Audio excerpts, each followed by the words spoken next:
On January 20th, I uploaded a video expressing the stress I was experiencing with owning my frozen black BMW F10 M5. The stressful part? Well, the matte paint. Don't get me wrong, it's by far one of my favorite cars I've ever owned. It is comfortable and sporty at the same time. It has plenty of room for the family and luggage, and it is extremely fast in a straight line.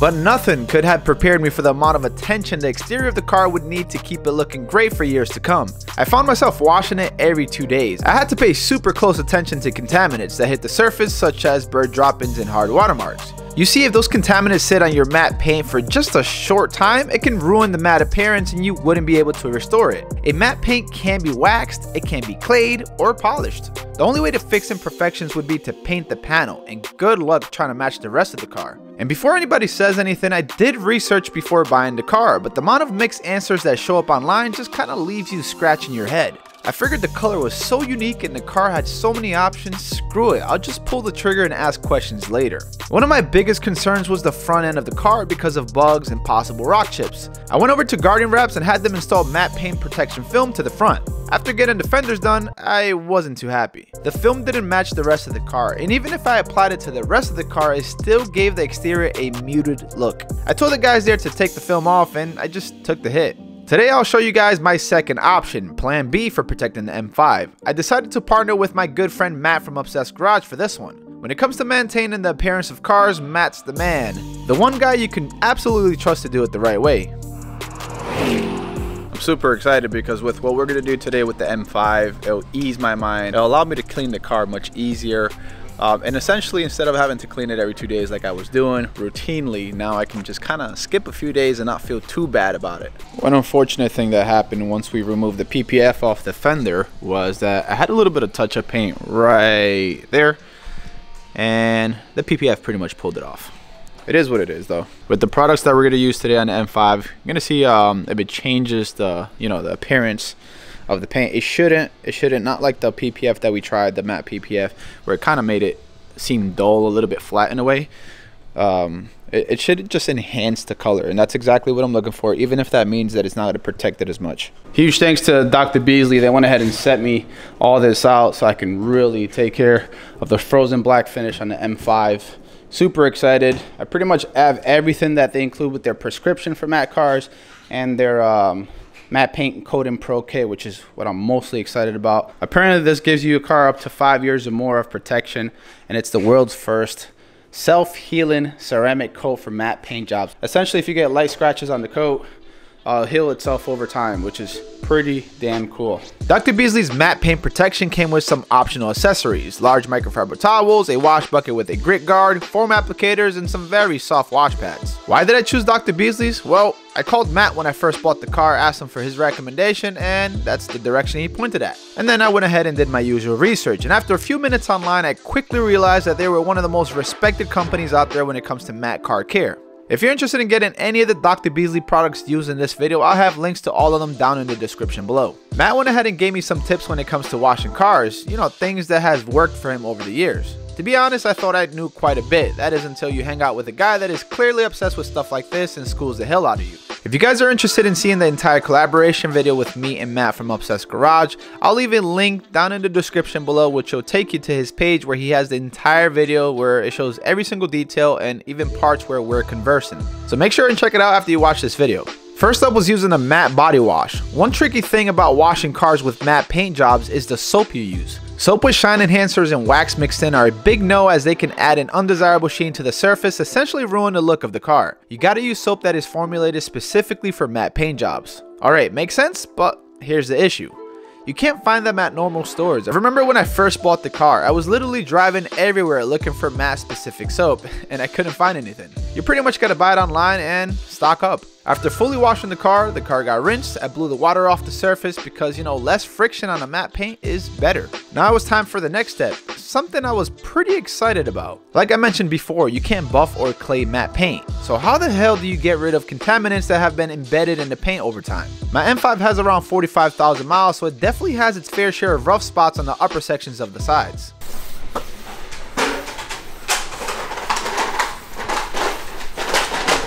Matt thinks that some of it is just overspray, but honestly it was hard to tell. Yes, I get it, using matte and Matt in the same commentary can get very confusing because Matt is dialing in a matte paint job, but then Matt is not Matt and Matt is Matt.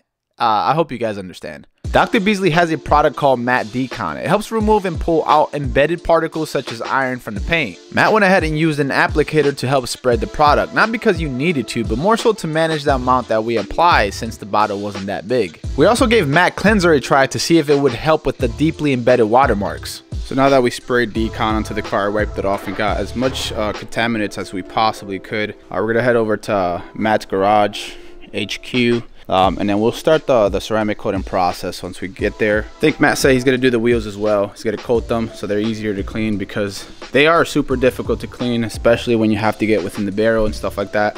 They have a matte finish as well, so I'm sure they can benefit from, you know, some extra protection. The Decon is pretty good for like a lot of the iron stuff, hard stuff that kind of gets embedded into the paint. But if you guys look close enough, you'll see that there's quite a bit of water spots that are pretty permanent to the paint. Previous owner did not take care of it the right way, so they got embedded, they got etched on, and sadly, you know, you won't be able to remove those. But you know, we're doing as much as we possibly can, and unless you're under fluorescent lights like this, you normally wouldn't be able to see any of those imperfections. I think I'd be all right. You see, we're pretty much in direct sunlight here, so I can show you a lot of the imperfections that essentially you can't really get rid of. You see like last scratches here. You have a scratch here, which is on the rear fender right here. On a matte paint, you just kind of have to live with that, or you know, you repaint the panel, and then trying to match the rest of the car is going to be pretty much impossible. I mean, I can't complain, guys. I bought the car for like, what, 65% off what the original owner paid. He paid $125,000. I got one hell of a deal. And I would say the car is about 90% looking right. With the exception of those small imperfections, the car has 46,000 miles. I mean, it's a given. It's figured that once this car gets built, it's just gonna pop 20 times more with this paint. Whatever wheel setup I decide to go with, it's just gonna get a lot more attention. And, you know, since my full occupation is pretty much doing content all the time, this car is going to be on the internet a lot, and I just feel like it gets that much more attention whenever it shows up on anybody's feed. If you guys need a reason to check out Matt's channel, Obsessed Garage, you guys get to see this incredible series he has going on with this Honda Civic SI that's been fully modified. Like, I mean, really fully modified. Volks wheels, I don't even know what kind of exhaust. If you want to find out more information, go check out his channel. I even think it has a engine swap, which is absolutely insane. It honestly brings back memories seeing this Honda Civic Si in person. I used to own a 1999. It wasn't an Si, it was a EX, and it was one of my favorite cars to own. Then it got vandalized, then it got stolen, and it got vandalized again, and then I just got rid of it.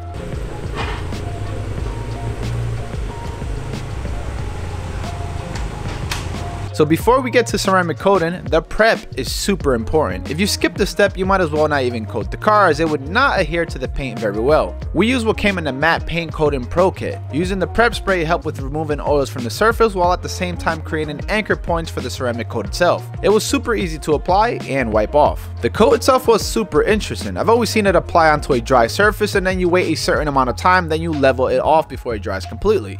The one in this kit had to be applied to a wet surface. Essentially, you spray distilled water onto a small section and then you apply it as instructed. After seeing Matt do it, I kind of understood why you have to do it. The product itself is pretty thick and gummy as you apply it. Anyways, we tag teamed the car, he applied it, and I waited 1.5 minutes to 2 minutes and then wiped it off.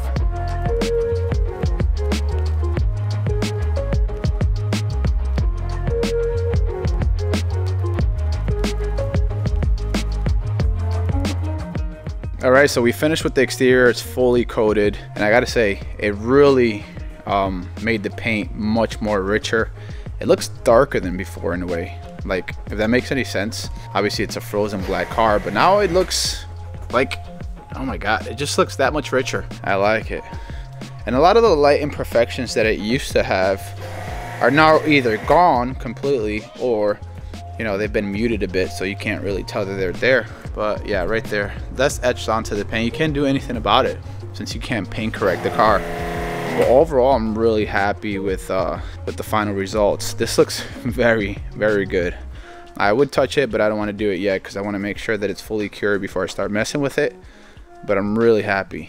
So yeah, there's pros and cons to having matte paint. Obviously a lot more cons, but the pros is that just spray some Decon, you clean up the car, and you get straight to the ceramic coat process. You don't have to buff because you can't buff. You don't have to clay because you can't really clay neither. You just get straight to the good stuff. It's very important that you really look after the car once you're done ceramic coating it, to make sure you don't leave any excessive ceramic coat on there, because they'll dry up and you'll have high spots and it's not going to look good. Especially on a car like this, you're going to be able to see the imperfections really easily. Yeah, this looks good. This looks very good. I'm super excited. Tell me the Civic Si doesn't bring back memories. God. Like, the only time you can ever see them this clean now is like on video games. In person, it's so hard to find one to look this mint. It's beautiful. So the wheels are off of the car, as you guys noticed. They're actually going to get cleaned off, and they're going to get coated as well. Matt went ahead and said he's going to do me that favor so he can dial in the entire car. Super appreciative, very excited. I'm not sure if he's going to be using the same Dr. Beasley products for these wheels. Even though it's a matte finish, I think they're different. So I'm not sure what he's going to use, but I'll let you guys know here in a moment. Just teach me how to do it and I'll do it myself. Yeah, there's only one left. I might as well get the credit for it. Yeah. Do all these wheels. So essentially how we came to an agreement was that he's obsessed garage but doesn't have a single video on a Matt car. So I figured, hey, Matt, want to work? You want to dial in my car? Since he's like, no. And then he said, well, come, it'll be good. Get the views, man. Yeah, you get the views. And you know what? For every person that's gonna watch your that's gonna ask for Matt maintenance, well, there you go. Now you can direct them to a video. There's about 1,700 cars in America. It'll be great. But you covered it though. I'm gonna get rich. So what I'm doing is just, you know, luckily they didn't put dress or do anything with the tires, so the tires are fresh and clean. They're brand new. And so what I'm doing is just cleaning the surface, just regular wheel cleaner. This is P&S Brake Buster, and it looks like they didn't clean the barrels very often, and so that's why I wanted to just do a deep cleaning. And then at the end, I'm spraying some iron remover on it just to make sure we get all the iron off. You're not using the same Dr. Beasley products for the wheels, right? No. This is P&S Brake Buster. So this isn't anything special for this step, but we want to get them cleaned up and prepped because we're going to coat them. This is just a lambskin mitt. I don't like to use buckets when I'm cleaning wheels because it's so dirty. I'd rather just hold the, spray it in my hand and just keep hitting it. Just think it's a better way to do it. Well, for whatever it's worth, I appreciate it. I like doing this stuff. Yeah. Otherwise I wouldn't be doing it. I think it's cool. I mean, and then like you said, having a matte car is something different. It's something that I haven't done before. And we get to make some videos and live an awesome life. Yeah. Playing with cars. The wheels were starting to look super good. It's hard to see on the clip because of the lighting, but the one on the right was cleaned off, coated, and tire dressing was applied. In person, it was a night and day difference. Now they would be much easier to clean when they get dirty, and man, did they look amazing. The color was so much richer than before. But yeah, this is the OG tire dressing, nice matte finish. Yeah, we don't do no glossy here. No. Friends don't let friends have shiny stuff. Shiny tires. You can have shiny paint, that's it. Alright, so CSL. I didn't even know we had 50 milliliter bottles. Do we even have that in the store? You know what burns me up though? Like I have no problem spending like thousands of dollars on like detailing supplies, but if I have to go next door and take one off the shelf that I buy at like deep wholesale discounts, I can't. It kills you. Yeah, it's the weirdest thing ever. But yet I could go online and spend $1,000 on it and not care. But if I have to take it off my shelf, I get all cheap on myself. It's weird. Since the wheels were off, it was a good time to tackle the calipers. Honestly, I've never seen anyone use a steamer to clean them, but it worked just fine. Couldn't argue with the results. The calipers were also coated, which should make cleaning them so much easier going forward. The gloss black trims were taken care of as well, something that commonly gets overlooked when a car is getting a full detail. Just take a look at this difference. Look on the passenger side, it hasn't been touched yet, and now look at the driver's side, which hasn't been polished and coated.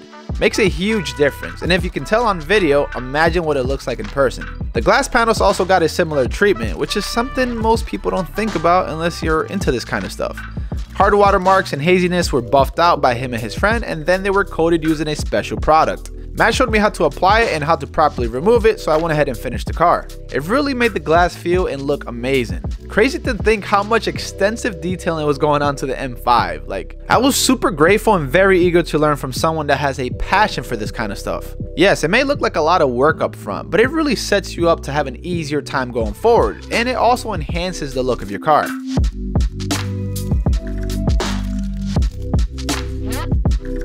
Alright guys, check it out. It's finished product right here. Paint is successfully coated, wheels, calipers, even the small details here around the window, the trim, the windows itself as well. Sunroof glass has also been coated as well. And here's what it looks like from this side. Man, it just looks like a completely different car. Paint definitely looks much richer with the coat. Tail lights. Yeah. These glass look like mirrors now, man. And we look at the front right here. Yeah, looks like a completely different car thanks to this man right here. And then I'm actually coming back tomorrow to finish off the interior. Matt did offer to do that as well. He's gonna do it the proper way. I did kind of like this quick way with like Adams polishes and chemical guys, and it didn't come out too good. It's a lot of shiny parts in there, so we're gonna fix that. He's also gonna take care of the steering wheel too. The Alcantara looks like it doesn't look like you can bring it back to life, but apparently Matt knows a way to make it look better, so we'll see. I showed up the next day and we focused on the interior. Matt took care of the steering wheel, showing me a hack to clean Alcantara. He used a steamer and a special cleaner, and when the wheel dried up, he used a special sanding block to smooth it out. It wasn't enough to make it look new, but it sure helped make it look a lot better than it was before. After hours of work and 2 full days of hanging out with OG himself, the M5 was finally dialed in. Make sure to like the video if you enjoyed it, and if you want to see more in the future, do me one solid, subscribe to the channel. Check out the whole detailing process on Matt's channel. Links are going to be down in the description below. Thank you guys for watching, and I'll see you guys next time.